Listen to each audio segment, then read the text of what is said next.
ഇന്ധനക്കടത്ത് ആരോപിച്ച് Iran തടവിലാക്കിയ Indian നാവികരിൽ 8 പേർ മോചിതരായെന്ന വിദേശകാര്യ മന്ത്രാലയം. ഇവർ ഉടൻ ഇന്ത്യയിലേക്ക് മടങ്ങും. ബാക്കിയുള്ളവരെ ഉടൻ മോചിപ്പിക്കുമെന്നും ചർച്ചകൾ തുടരുമെന്നും വിദേശകാര്യ മന്ത്രാലയം.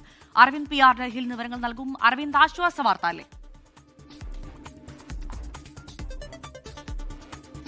ഭവ്യ, ഇന്ത്യൻ നാവികരെ സംബന്ധിച്ചിടത്തോളം വലിയ രീതിയിലുള്ള ആശ്വാസ വാർത്തയാണ് ഇപ്പോൾ ഉണ്ടായിരിക്കുന്നത്. ഡിസംബർ 8-നാണ് UAE കമ്പനിയുടെ കീഴിലുള്ള വാലിയന്റ് റോഡ് എന്ന കപ്പലിനെ ഇറാൻ പിടികൂടുന്നത്. 6000 ടൺ ഇത്തരത്തിൽ ഇന്ധനം മോഷ്ടിച്ചു എന്ന് ആരോപിച്ചുകൊണ്ടായിരുന്നു ഇറാൻ ഇവരെ പിടികൂടിയിരുന്നത്. 18 ജീവനക്കാരായിരുന്നു ഈ കപ്പലിൽ ഉണ്ടായിരുന്നതിൽ 16 പേരും ഇന്ത്യക്കാരാണ്. മറ്റ് 2 പേർ വിദേശ പൗരന്മാരാണ്. ഒരാൾ ശ്രീലങ്കക്കാരനും അതുപോലെ തന്നെ മറ്റൊരാൾ ബംഗ്ലാദേശ് സ്വദേശിയുമാണ്. ഇതിൽ ഈ 16 ഇന്ത്യക്കാരിൽ 8 പേരെ മോചിപ്പിച്ചതായാണ് ഇപ്പോൾ വിദേശകാര്യ വക്താവ് വ്യക്തമാക്കിയത്. ഇതുമായി ബന്ധപ്പെട്ട ചർച്ചകൾ വലിയ രീതിയിൽ ഇന്ത്യയുടെ ഭാഗത്തുനിന്ന് നടക്കുന്നുണ്ടായിരുന്നു. ആ മോചിപ്പിച്ചവർ ഉടൻ തന്നെ നാട്ടിലേക്ക് മടങ്ങുമെന്നും ഇപ്പോൾ വിദേശകാര്യ വക്താവ് വ്യക്തമാക്കിയിട്ടുണ്ട്. അതേസമയം ബാക്കി 8 പേർ, ഇപ്പോൾ തടവിലുള്ള 8 പേരുടെ മോചനത്തിന് വേണ്ടിയുള്ള ഇടപെടൽ വിദേശകാര്യ മന്ത്രാലയത്തിന്റെ ഭാഗത്തുനിന്ന് ഉണ്ടാകുന്നെന്നും വ്യക്തമാക്കിയിട്ടുണ്ട്. എന്തായാലും ഇന്ത്യയുടെ നയതന്ത്ര തലത്തിൽ നടന്ന ചർച്ചകളാണ് ഇപ്പോൾ വലിയ രീതിയിലുള്ള വിജയം കണ്ടിരിക്കുന്നത്. എന്തായാലും നാവികരുടെ കുടുംബത്തിന് വലിയ ആശ്വാസ വാർത്തയാണ് ഇപ്പോൾ ഉണ്ടായിരിക്കുന്നത്. ഭവ്യ, തീർച്ചയായും അരവിന്ദാണ് വിവരങ്ങൾ നൽകിയത്.